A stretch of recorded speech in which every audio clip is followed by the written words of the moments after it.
Hey everybody, how's it going? Mike from the Focus Garage here, and in today's video we need to stop for gas first. Now you guys may have already seen the video where we went ahead and installed this new little double bubble windshield here on the FZ1, and I kind of wanted to give you guys my first little riding impressions of it with it on the motorcycle.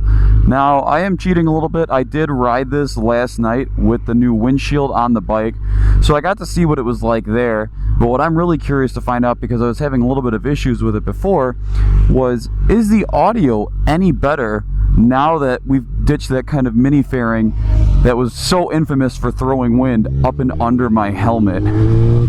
What I had on the motorcycle before was a Copper Dog speed screen, and it kind of went all the way to the sides here, and it looked great, and it looked, you know, like a mini fairing, kind of like from a super sport bike. But the problem that we dealt with that was that it put wind up and under my helmet. So for any kind of audio recording, it was not the best. You got a lot of wind buffeting, a lot of wind noise. I kind of had to yell over it just for you guys to hear me. So now we've got this windshield that puts the breeze kind of up and over my head a little bit here. So it should be better.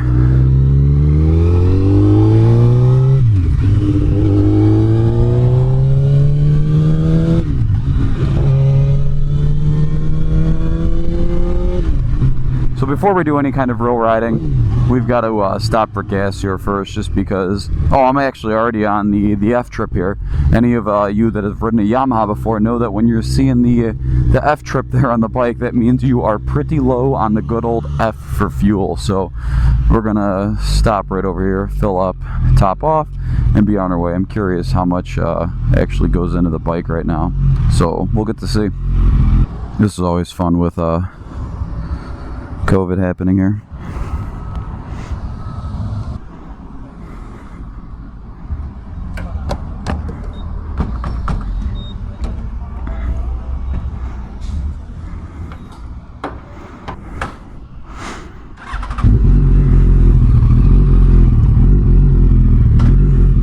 That's the weirdest thing with this motorcycle, is the way that it displays the fuel range is way on the conservative side here. So at the pump there, I put about 3 gallons or so into the bike. This thing holds almost 5 gallons, and it was on my fuel range reserve pretty much, warning me that I had about 20 to 30 miles still empty. The bike holds almost 5 gallons. I put 3 gallons in. I only did about 100 miles or so. So, I mean, you guys do the math. These are definitely not the most fuel efficient motorcycles, but that's not why anybody buys these things. They don't buy these to be fuel efficient. They buy them because they are fun. Here goes nothing. We're gonna go ahead and ride down this road here, get up to normal-ish speeds, and see what it's like with the wind. So you guys will have to tell me just how well or how poorly you can hear me with everything. So I could probably shut the vents on my helmet. Probably will help a lot. So let's go ahead and do that. Now we've got all the vents shut on the helmet there after some fussing around. And honestly, it's pretty windy outside here. So if you guys can hear me well, that's really awesome. If not, I'm just going to give up this whole motovlogging thing and throw away my GoPro, throw away the mic, and just decide that, yo, it ain't for me, fam. It just ain't cutting it. As we're filming this video here, we're kind of near the mid to end of August. I think it's like August 22nd or something like that. And this kind of gets to that point in the summer where you realize that before you know it, the riding season is going to be gone. It's going to be freaking cold outside. And if you're in a climate like us in Illinois, you're going to have to put your toys away. And it sucks. So what me and a few group of friends that I ride with are doing is we're planning kind of those last rides that we want to do of the year. We're kind of destination planning, saying, hey, you know, we haven't gone to XYZ yet. Let's go ahead and set a weekend where we know that we'll leave it free and we could do that ride. Because if you don't, you're never going to get it done, and you're going to be leaving it as a destination until next year. So something interesting they do out by me here is they've got these farms where you can actually go out here and pick your own produce. Oh, this is extremely dangerous. I don't know what is going on here, but I don't like that at all.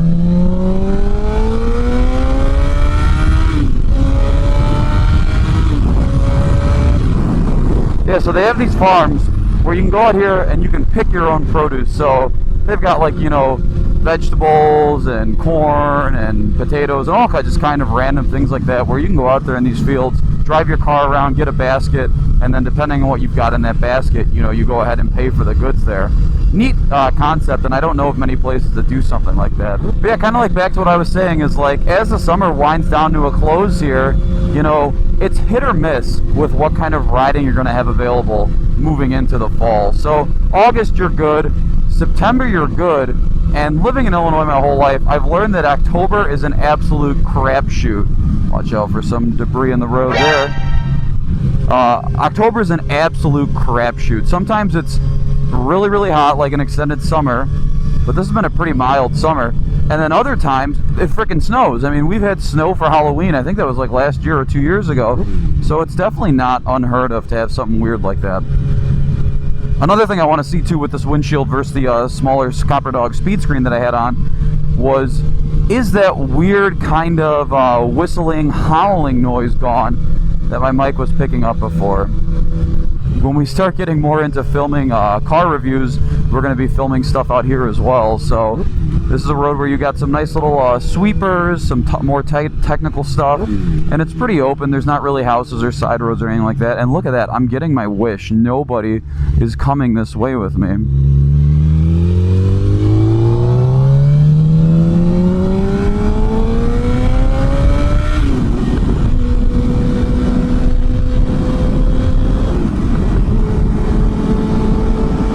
Due to this bike having the AIS system removed, you really don't get much popping, unlike I had on my MT-09 that had the exhaust, but it still had the air injection system. With that removed from this bike, it really does run real nice and clean, but because of that, you miss out on a lot of the fun crackle noises.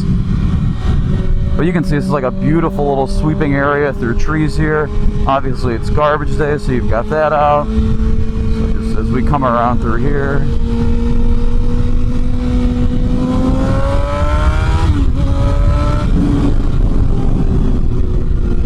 this thing's an absolute riot. The way this bike just makes you kind of want to rip through the power band just a little bit more with each gear. It really is a enticing machine. This is always a good one here, just kind of how low can you go? My overall observations of this windshield, double bubble boy, whatever you want to call it, compared to my Copper Dog speed screen, is I'm still getting a decent amount of wind, which again, this is a naked bike, that's going to happen. But rather than the wind coming up and kind of hitting me in my neck and chin area and going up in under my helmet that way, I'm getting it more kind of like towards my shoulders and like the middle of my head, which is much better, much more comfortable. I don't really have any problems with that, and I'm hoping that it'll make it a better experience for me recording audio in the helmet here. I'm hoping that you guys can hear me better now that there's probably not as much wind coming in this thing.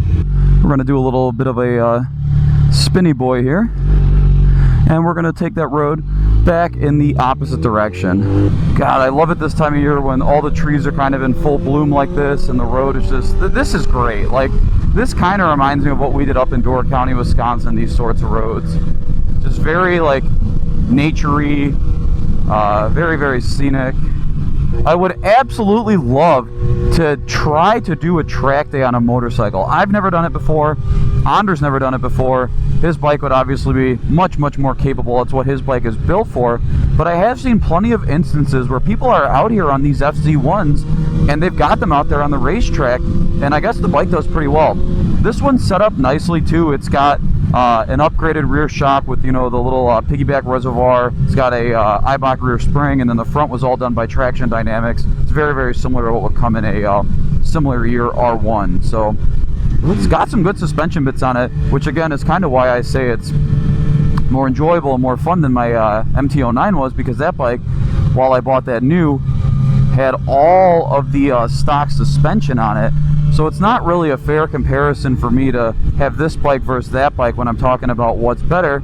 because this bike is significantly more modified. It's got way more money invested into it. I haven't ridden a totally stock one of these to compare it to what my totally stock MT-09 was. And again, you've got years of engineering and differences between the two. So I'm thinking if I was to ever find a stock MT-09 and pit it up against a stock FZ1, you're going to notice a lot of improvement, because the MT-09/FZ09 is just an overall newer motorcycle. And the FZ1's older, but I think because the FZ1 is older and it's been around for so long, you can really perfect it and kind of hone it into whatever it is that you want it to be. So one of the greatest things about this bike is just how well it's set up. Like these Rizoma handlebars and the Carrozzeria wheels, and I've got the Dunlop Q3 Plus tires on there now. The thing just, it's a ripper. And I hate saying stupid stuff like that, but it really is. And if you guys have watched my review of the Indian Challenger, everybody knows that my favorite word is boogie. That bike likes to boogie. And when you're on a motorcycle like this, you can take it to the next level. This thing doesn't even boogie. She's a ripper.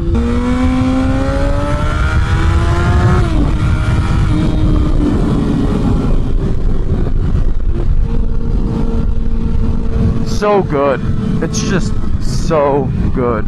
Oh, look at all these grass clippings on the road. Us motorcyclists out here don't know how to handle that. We're gonna dump our stuff and we're gonna post angry memes all over the internet. If any of you guys are I don't know, there's a lot of meme pages out there just making fun of motorcycle riders talking smack about fresh grass clippings, and I think that this guy is our reasoning for that right now. Whoa, this guy in the Corolla absolutely stuck in the middle of the intersection there. I just want to take a few minutes, because it's been requested for me to kind of talk about the differences on what I like about this bike versus what I thought about my MT-09, and just kind of some of the strong suits of this versus the weak areas of that, and just give you guys kind of like my true thoughts and feedback. So the biggest thing is, obviously, they're both naked bikes. They're made in different time frames. Similar, this is older, obviously the MT-09 is newer, but the biggest obvious thing is the 3-cylinder engine, the FZ09 MT-09, versus the 4-cylinder engine in this. That 3-cylinder engine in the 09 is pretty much a newer motor. I think it has like 2014, made for Yamaha, and it was intended for that bike. The motor that I've got in this is actually a before 2009 R1 engine, with a little bit of modifications in order to get more torque. Very, very similar to what they do now with the crossplane engine in the FZ10 MT10. So this is, a pre-2009, I think it's like 06 to 08 is the actual year R1 engine that they use in these, with I think some different stuff in the heads, a different crankshaft, and different cams with tuning for more low-end power. So that's one of the biggest differences there, obviously, is this guy's an engine that's kind of recycled from something else in Yamaha's lineup, whereas the 09 is kind of its own bike. With that being said, this is going to do leader bike things to where it's not going to be as punchy down low as a inline 3, but what it is going to do is it's going to go like absolute crazy near the top end. So this bike, obviously, it's modded. We've got, a full exhaust on the bike. It's dropped a tooth on the sprocket. It's got velocity stacks. It's got a filter. It's got a tune. So again, I can't compare it stock to stock because this bike isn't totally stock. It's actually not stock at all. But with those mods, what it does do is it adds a lot of that low-end power. What up, Heritage Softail? Is it adds a lot of that low-end power back that you kind of miss out from a leader bike. Wow, dude's in a Harley. He thinks he's too good for me. He wouldn't even look at me. Right in the feels. Right in the feels. But with the mods on this bike, it adds a lot of that low-end power back that you miss when you, go to something like this.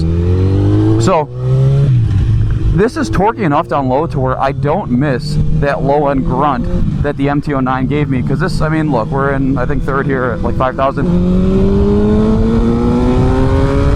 It moves. There's literally no reason to do anything more than that. And if I would have been in a lower gear like first or second, it would have ripped the front wheel off the ground. So there's nothing to complain about with the low-end torque.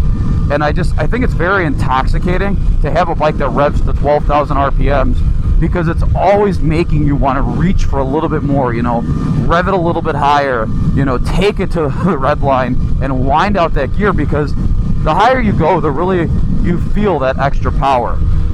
Seating position, I also feel that this bike, you know, with the aftermarket bars, it's a little bit wider, a little bit higher. My arms at a very comfortable position. My legs are in a great spot, and then with this aftermarket seat, this Eddy dirt road seat that I have on this motorcycle, it's incredibly comfortable. Like, I have done 3 almost 400-mile day trips on this bike, and the only area that gets sore to me is my right hand wrist here due to it not having cruise control. My 09 didn't have that. Wow, none of the Harley riders want to wave today.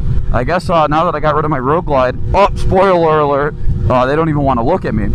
But yeah, no cruise control. The 09 doesn't have that either, so you're not really missing out on anything there. But if I get a throttle lock or whatever, it would be remedied a little bit there. So not a huge deal, but that is really the only area of discomfort I would complain about the bike. Another thing that's really great about this bike to me is styling. Even though this bike, they ran this from 2006, I want to say all the way to 2014 or 2015 is when they made the last FZ1. I think this bike has aged fantastically. The only really kind of sign of its age is the front end of this motorcycle. It's got kind of that bigger praying mantis old super sport dual headlight look. But with that, from the side, this looks, you can definitely tell the family lineage to the FZ07, the FZ09, and even the FZ10. They all look very, very similar from the side with that Yamaha, you know, naked look with the engine and the way the rear fender is and the higher tail there. You can tell where it's getting its design cues from, which is cool. I mean, it definitely looks the part, and if people don't know a lot about these bikes, you don't really know that it's as old as it is. So with that being said, these are one of, I think, in my personal opinions, as long as you've ridden for a little bit, one of the best bang for your buck. Because Yamaha did make an FZ6 and a FZ8 around the same time frame that they were making this motorcycle. The FZ6 is cool because that's pretty much a naked version of an R6. But the FZ8 I never really got because I believe it's like the same engine as this, just with a little bit less displacement. But it makes like 50 or 60 less horsepower. And it looks pretty similar, but it's like the naked version, but you're just getting so much, oh god, stuff all over the road. You're just getting so much less in that bike to where what you pay for one of these, I mean, you could find one of these used, a nice example, for 4 to 5K, or if you're looking for something cheaper, you can find one that's a little more high miles, a little more clapped out, or the first gens of these, which are carbureted, you can find for $3,000 all day long. And as long as you've got some riding under your belt, these bikes make absolutely fantastic machines to ride. Like, you could do sport touring on them, you could do track days, you can, you know, hop around. Like, I don't know, it's one of those things to where it hits all the boxes. Not a lot of people know about them, I feel. Maybe because they haven't been, I don't even know. People just kind of miss this class of bike. I feel like it's one of those things to where up until more recently, people didn't really pay attention to these bikes. And now that the naked class has kind of taken off a little bit more, they're becoming more and more popular. So they're fun. They're an absolute insane bang for your buck because, I mean, they're old now. They're cheap. They've been out. They've already taken the hit on the depreciation. Sorry about that there. Typical GoPro stuff to where, you know, batteries overheat, it's hot outside, and it turns off on me. Anyways, I just want to close this one out before I go ahead and head back inside here. We've got the bike back in the garage. Overall, absolutely love this machine. This windscreen, even though it doesn't look as cool as the Copper Dog speed screen, I think it's more functional. I don't think the wind beats me up as much, and where the wind is hitting me is in a better position, so that might stay. But the bike, it's just, you know, ever since putting the new tires on it, replacing the old stuff that was on there, we've got the center stand back on it, which is a cool little thing. You know, you could fill up, get a little bit more gas in it. It takes up less space in your garage. To close this one out, these are great machines. Is it going to be for everybody? No, it's not. But for the people that are looking for a kind of bike like this that's got a lot of power, it's comfortable, has you in a good seating position, reliable. The only thing I'd say is really a big miss on this is it's a little bit older, so there's no electronics. You don't have ABS or traction control, or ride modes like I had on my MT-09, and then the fuel. Not range so much as it is mileage is bad, because this is a big tank. I think it's like a 4.8 or 4.9 gallon tank, but I average probably 33 to 36 miles per gallon with this bike set up the way that it is. So if you're looking for gas mileage, this probably isn't the best choice motorcycle for you. With all that being said, I hope you guys enjoyed this little daytime moto vlog here. Be sure to drop your thoughts in the comments down below. Like this video if you did like this, and subscribe for more motorcycle content, because Andre and I I have been riding quite a bit this season, and I hope that we've got a lot of content coming out for you guys that you're going to like. Till next time, Mike from the Focus Garage. I'll catch you in the next video.